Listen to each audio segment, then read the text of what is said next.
Jag tycker det är lite olyckligt att det ibland benämns att om man hanterar väggarna bra, vi kan snurra i hörnorna, vi kan spela efter bakvägg på ett bra sätt, att det är bra försvar. Men för mig är det något helt annat, för det är förmågan att ta bort möjligheten att attackera för de som är framme vid nät. Det är ett bra försvarsspel. Och vad det innebär ska vi kolla på i detta avsnittet. Jag ska träna själv idag på detta med Sergio, för det är dags för mig att svettas lite. Det var länge sedan nu. Well, let's warm up. Let's try to make sweat that guy. Let's see what happens, what we can do together. Huh? Ett väldigt effektivt sätt att låsa spelarna vid nät och ta bort möjligheten att attackera oss och sätta fart på bollen, det är ju att tvinga dem till att ha sin bollträff under nätkantshöjd. Chiquita.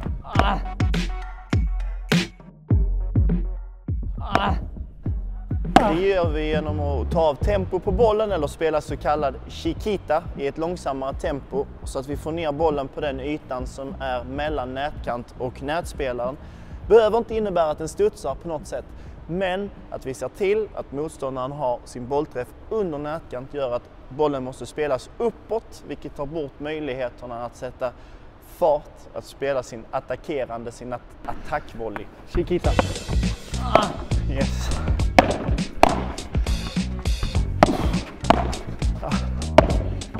Under nätkant.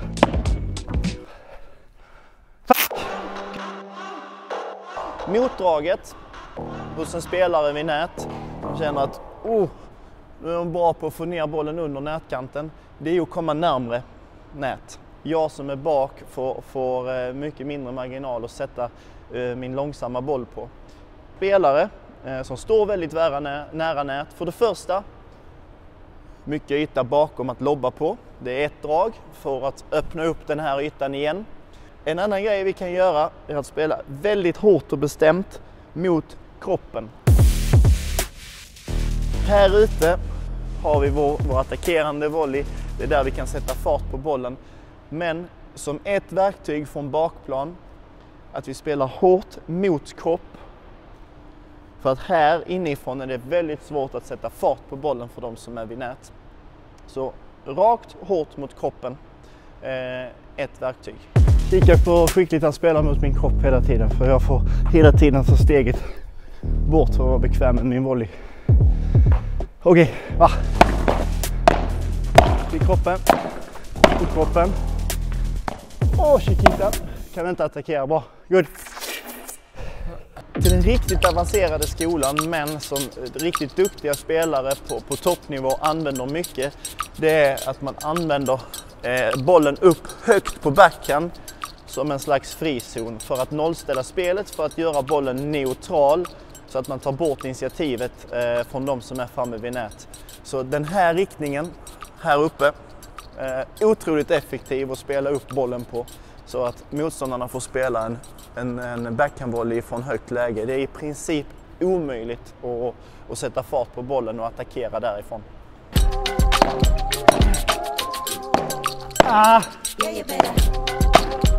Finally, one.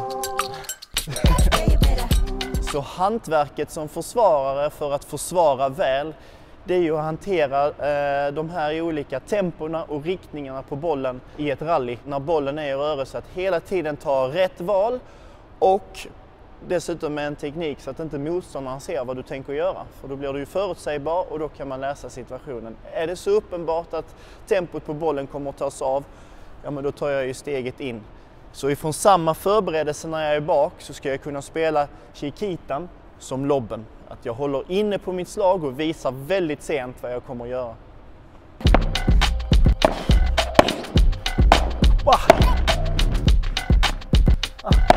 Nasty. Så chiquita. No.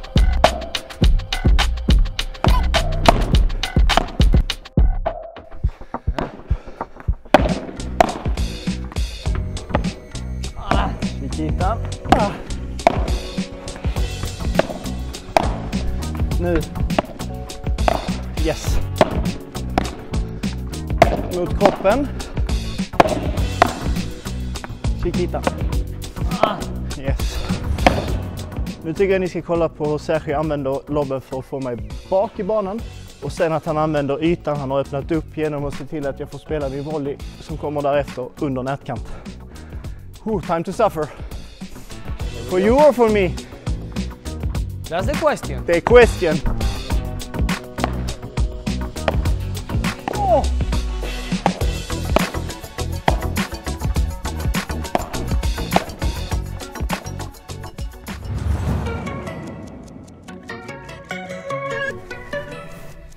Oh. What a sweat! What a workout was it? 10 minutes? 7.5. So, defense, the next step, what does that mean for you? It's not only about any longer to be able to use the walls with your shots. Yeah, definitely. We have to think in all the different dimensions of the game, and one of them, for example, is when you steal time. I mean, when you play straight to the body or drop a little bit the ball and you move forward to volley. You're defending, but you are not, because always the concept is like to win time, but in that case you're stealing time of the reaction of the opponent. You're stealing time when the ball is flying to you, to moving forward, to move ahead and to do whatever. Maybe one game is to move ahead and play straight again, or maybe another option is also the lob game, the lob volley. So, but it's about the steal time, both of them. For me, it's really uncomfortable when you take that step in and you just play a volley from the back fast. Yeah. I'm with the block, and the next ball is for you with the open court, more or less. Yeah. You're still in this time of reaction, and you are in control of the game with that transition from the back to the front. So let's have a look. I can work from the back. You work on the back, so you do? I do. Okay. Så Sergio menar på att det handlar inte alltid om att vinna tid som försvarare, utan det kan också vara att steal, alltså att sno, att ta tid från motståndaren. Och det gör vi genom att efter vi har lyckats med den här långsamma, så vi vet om att bollen kommer inte kunna slås aggressivt. Vi tar steget in och spelar en hård volley från bakplan på spelaren, för att då kommer bollen så snabbt så att du kanske bara hinner blocka bollen, och då får jag en ny boll som jag har kontroll över. Så det är också ett verktyg i det här försvarsskolan att hantera. När jag kan ta det steget in och jag egentligen bara spelar hårt mot kroppen för att få en enklare nästa boll. Testa. Och den kan du variera med att lobba på, alltså på volleyn. Let's go! There we go!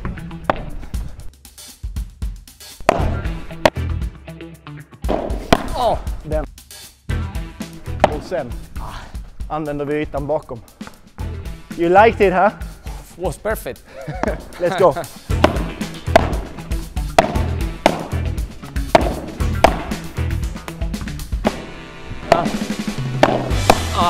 No way. Of course. It's your home club. You're pig. That's the way out. I'm gonna work on the defense now. One step ahead, trying to volley the ball to steal time of his reaction.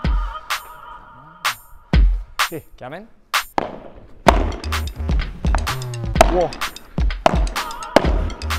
Yeah, that's the one. Whoa.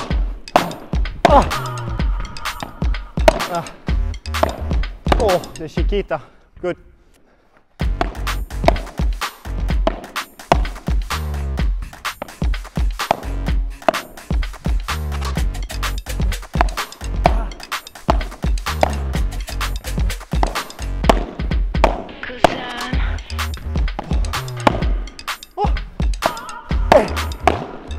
Good one.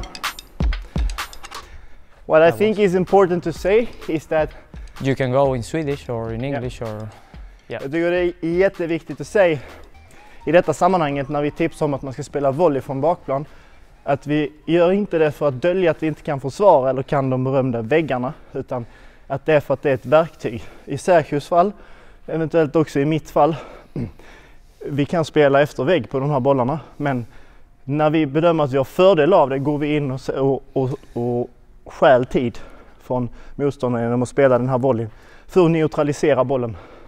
Det tycker jag är viktigt, så att man inte missuppfattar det här tipset att man ska rymma ifrån väggarna eller positionen bak för att man inte kan försvara med hjälp av väggarna i sin teknik. Yep. Perfect.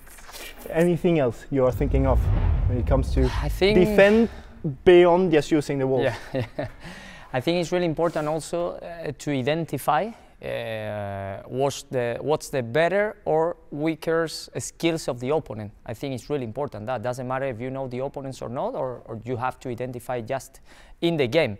But it's really good to know where you have to play depending on the better or the weaker skills or shots or strokes. Yeah. It's really important. Doesn't matter the level, beginners to pros.